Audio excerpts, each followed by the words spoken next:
जय भीम दोस्तों।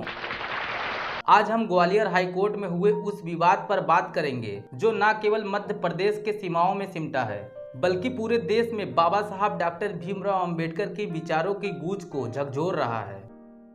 दोस्तों, यह कहानी है एक मूर्ति की, एक प्रतीक की जो भारत के संविधान का आधार है। उस महान शख्सियत की जिन्होंने हर दबे कुचले, शोषित और वंचितों को सम्मान, समता और स्वाभिमान का अधिकार दिया। लेकिन यह कहानी उस मानसिकता की भी है जो 21वीं सदी में भी संविधान निर्माता की मूर्ति हाई कोर्ट जैसे पवित्र स्थान पर स्थापित होने से रोक रही है। ग्वालियर, जो अपनी ऐतिहासिक विरासत के लिए जाना जाता है, आज एक ऐसे विवाद का केंद्र बना है जो देश की आत्मा को चुनौती दे रहा है। यहाँ हाई कोर्ट परिसर में बाबा साहब की मूर्ति स्थापित करने की मांग उन वकीलों ने उठाई जो बाबा साहब के विचारों को अपने जीवन का आधार मानते हैं।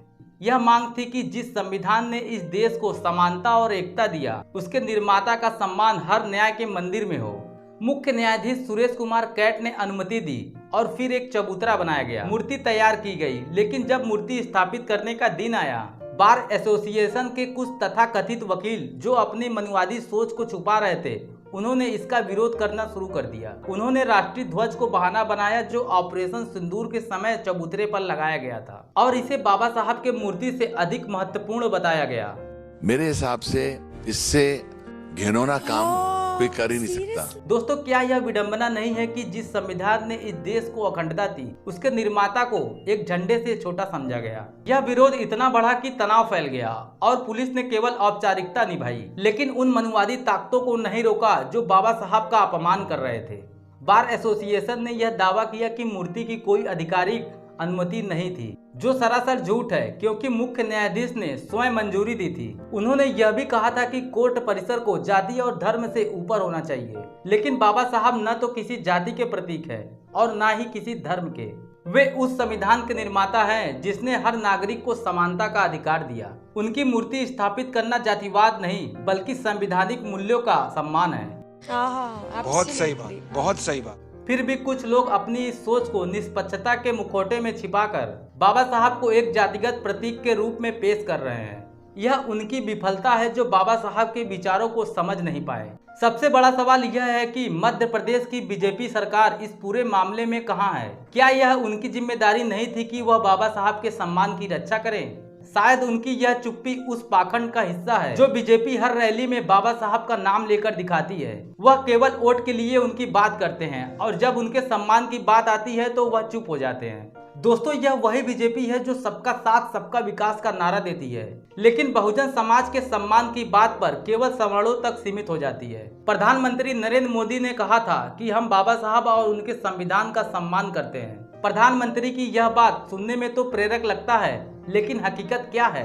क्या अब तक उन वकीलों पर कार्रवाई हुई जिन्होंने बाबा साहब का अपमान किया था? नहीं, यह बयान केवल जनता को भ्रमित करने का प्रयास है। उन्होंने भीम यूपीआई और स्मारकों का हवाला दिया, लेकिन क्या यह कदम बाबा साहब के विचारों को साकार करते हैं? नहीं, यह केवल प्रतीकात्मक कदम है जिनका मकसद वोट बैंक साधना है। बाबा साहब ने कहा था, मैं मूर्तियों की पूजा नहीं मानता, मैं स्वतंत्रता, समानता और बंधुत्व में विश्वास रखता हूँ।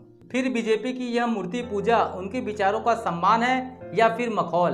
बाबा साहब की मूर्ति सिर्फ एक पत्थर नहीं बल्कि एक विचार है। शिक्षित बनो, संगठित रहो और संघर्ष करो। ग्वालियर का यह विवाद केवल एक मूर्ति नहीं बल्कि यह हमारे स्वाभिमान का सवाल है। ये उस मानसिकता के खिलाफ जंग है जो बाबा साहब के विचारों को दबाना चाहती है। ग्वालियर के वकील जो इस मूर्ति के लिए लड़ रहे हैं, जो इस देश को नई दिशा दे सकता है, यह घटना पूरे देश के लिए सबक है। हमें उन नेताओं से सावधान रहना होगा जो बाबा साहब का नाम लेते हैं लेकिन उनके विचारों को दबाते हैं। बहुत सही बात। हमें उन राजनीतिक पार्टियों को नकारना होगा जो संविधान का नाम लेते हैं लेकिन उसके निर्माता के अपमान पर चुप रहते हैं। हम सबको यह समझना होगा कि हमारा हक हमें कोई थाली में सजा कर नहीं देगा, हमें इसे लड़कर छीनना होगा। बाबा साहब का संदेश, संघर्ष करो, हमें याद रखना होगा। हमें शिक्षित और संगठित होना होगा। ग्वालियर का यह विवाद केवल शुरुआत है। हमें यह सुनिश्चित करना होगा कि बाबा साहब की मूर्ति न केवल ग्वालियर में बल्कि देश के हर कोने में स्थापित होना चाहिए। हमें उनके विचारों को हर घर, हर गली तक पहुंचाना होगा। हमें मनुवादी ताकतों को कभी भी कामयाब नहीं होने देना है। इसके लिए हमें अपने समाज को शिक्षित करना होगा, बाबा साहब के विचारों को जीना होगा और उन नेताओं को बेनकाब करना होगा जो बाबा साहब का नाम सिर्फ वोट के लिए लेते हैं। हमें उन नेताओं को चुनना होगा जो उनके सपने को साकार करे। ग्वालियर का यह विरोध उस जागृति का प्रतीक है जो बहुजन समाज में पैदा हो रही है। आइए हम संकल्प लें कि हम उनके सपने को साकार करेंगे, उनके सम्मान की रक्षा करेंगे और मनवादी ताकतों को कभी कामयाब नहीं होने देंगे। तो दोस्तों, वीडियो कैसा लगा? वीडियो अच्छा लगे तो वीडियो को शेयर जरूर करें, अपने सुझाव बताना ना भूलें। मिलते हैं अगले वीडियो में, तब तक के लिए जय भीम, जय भारत।